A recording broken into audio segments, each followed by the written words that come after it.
Maying pagtanaw pag-usab mga kaigsunan dinhi sa tong panag-uban ining taknaa. Padayon kita sa tong paghisgot kabahin sa mga pulong katapusan mga pulong nga giluwat sa atong Ginoong Hesukristo samtang siya gilansang dito sa cross sa Kalbaryo. Ari kita karon sa ikaduhang pulong nga gibungat sa atong Ginoong Hesukristo nga makita diha sa Lucas 23 bersikulo 43. Matud pa sa English nga version, "You will be with me in paradise." So muna siya ang giingon sa atong Ginoong Hesukristo bisan siya nagaantos dito sa mga kasakitan dito sa cross sa Kalbaryo. Apanindot kayo ang iyahang giingon sa diha nga usa ka tawo nga makasasala, no? Duha ka tawo nga makasasala, mga kriminal nga gibitay didto kauban niya sa cross dito siyang kilid or sa iyang kiliran. Makita nato na diha mga igsuon sa Lucas 23 sa daghang mga bersikulo nga tupad sa bersikulo 43. Duha ka kriminal. Kung atong sabton mga kaigsunan, ang usa ka kriminal kaniadto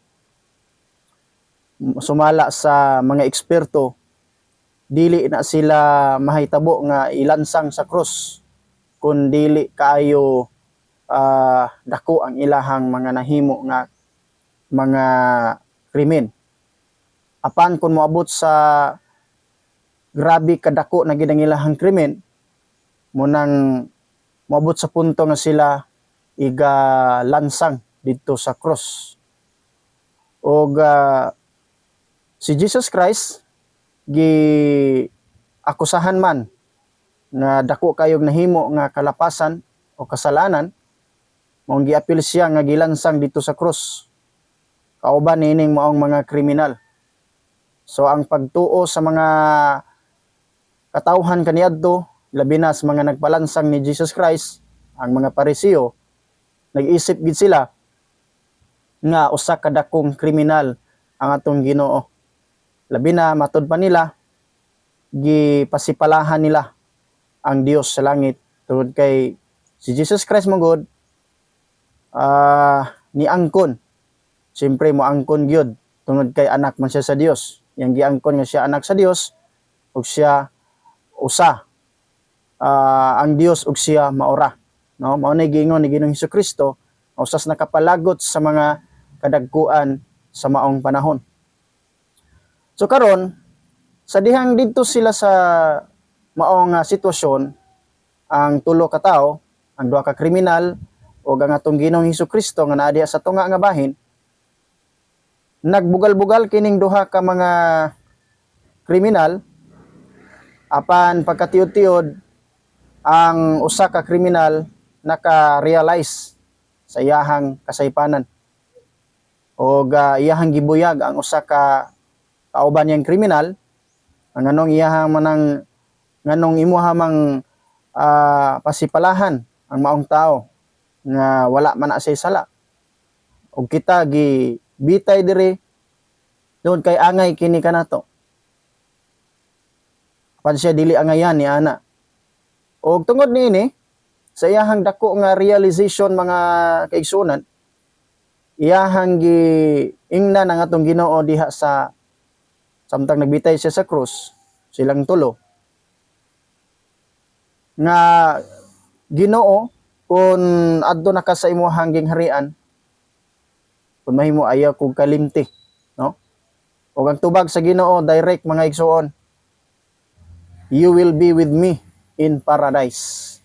So sultihan ko ikaw karon dayon, dadon ko ikaw or adto ka kauban nako sa paraiso. Now, ngun ana nato makita ang dakong gugma sa atong Ginoo nga bisan sa atong pagka makasasala, iyahagid kitang gihatagan og mga chances aron nga kita hinulsol bisan sa katapusang mga gutlo kun dili pa na moabot doon na pagi chance nga kita makapangayo o kapasayloan diha sa Ginoo. Adunay mga pagtuon na matud pa ang maong tao nga gidala ni Jesus Christ dito sa paraiso, wala kuno direct nga malangit tungod sa mga rason nga kinahanglan pagyuguno nga i-sanctify sa maong tao ang iyahang kaugalingon aron nga madawat siya sa langit. So kung atong tan-awon mga kaigsunan ang pagpangayog, pasaylo ug paghinulsol sa tao didto sa cross, dili na to kahukman ng tao nga wala siya gisanctify sa Ginoo. Tungod kay dili na to matagna ug mabasa ang hunahuna sa tao kasing-kasing kung tinuod ba kini nga naghinulsol o wala. Diba? Pero daghang mga judgmental mga kaigsunan. Nag-ingon man gud ang Ginoo diri kanato nga dili gid ta maghukom. Pero di ikapugnan sa uban nga maghukom gayud. Pero nining aktuha nakita nato nga wala mingon si Ginoong Hesus nga hala kanaog sa diha kay dawaton ti ka dadon ti ka sa langit. Kay dili makasulod ang mga tawo nga wala mag sanctify sa ilahang mga kinabuhi. No? So kung natong tan-awon wala nay tsansa ning tawhana didto sa cross nga manaog pa aron i-sanctify ang kagalingon, but wa ta kabalo sa proseso sa Dios samtang didto kini siya sa cross nagbitay nga kung gihimo day sa Ginoo ang pag-sanctify nining tawhana bisan kun didto siya sa cross na nga nag-ungaw na gid siya sa duol na gid nga kamatayon. Di ba?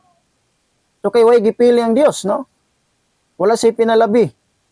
Si kinsa kadtong kinasing-kasing nga naghinulsol. Unya mangayo sa Ginoo nga pakuyugon mukuyog dito sa iyahang gingharian. Dili ginaihikaw sa Ginoo mga kaigsunan. Bisan kun unsa pa na ka makasasala. Kay matud pas gingon ni Ginoong Hesus, wala siya moari sa kalibutan aron luwason ang mga walay sala, no, ang mga matarong. Kundi mianhi siya aron pagluwas ni adtong mga makasasala. So walay pulos ang iyang pag-anhi kung mga matarong man tanan ang tao. Mabitag ingon diha sa Roma 3 nga ang tanan nakasala, di ba? Og nakabsan sa himaya sa Dios. So klaro kaayo mga kaigsunan nga mianhi gyud ang Ginoo aron sa pagluwas sa mga makasasala. Ug usa na ta ni ana. Ug bisan sa pinaka katapusang gutlo sa kinabuhi sa tao, nga kung dili pa na moabot diha kaniya, unya makahuna-huna siya pag hinulsol. So wata kabalo sa prosesos Ginoo sa pag-sanctify, no? Pero dili kita makaingon nga dili siya maadto gid sa langit. Okay, daghan man nag-ingon nga dili kuno maadto. Pero ang Ginoo dili kabutan sa iyahang kaubuton. Pag ingon niyang kinsa ka ng tawhana ang iyang pagadadon sa iyang gingharian, dadon na niya. Kung langit na, langit na. Pero lahi ang konsepto sa malangit sa tao nga makadawat og ganti.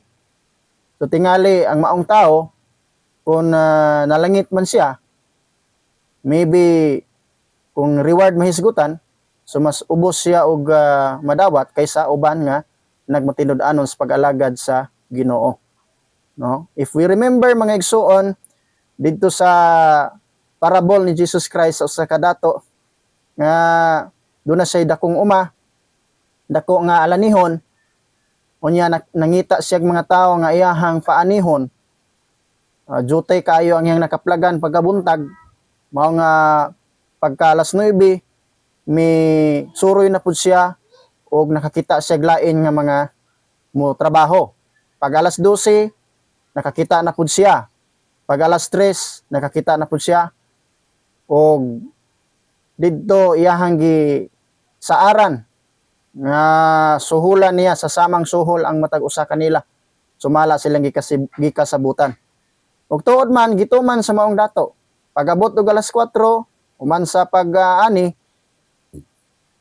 so gisuhulan silang tanan.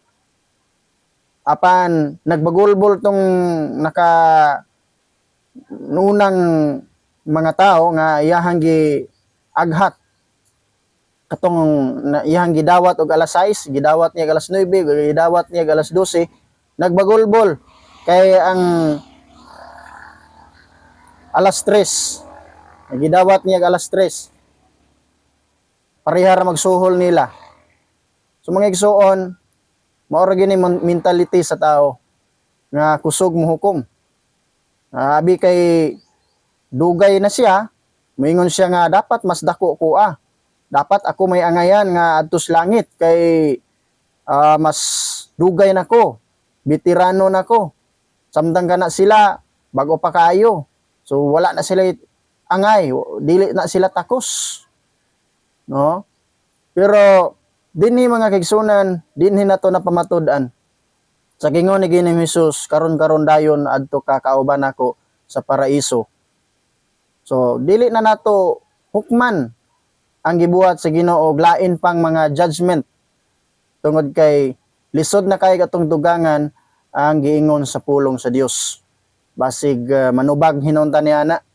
Kay gingon ra ba des pinadayag mga kaigsunan sa katapusang kapitulo diha.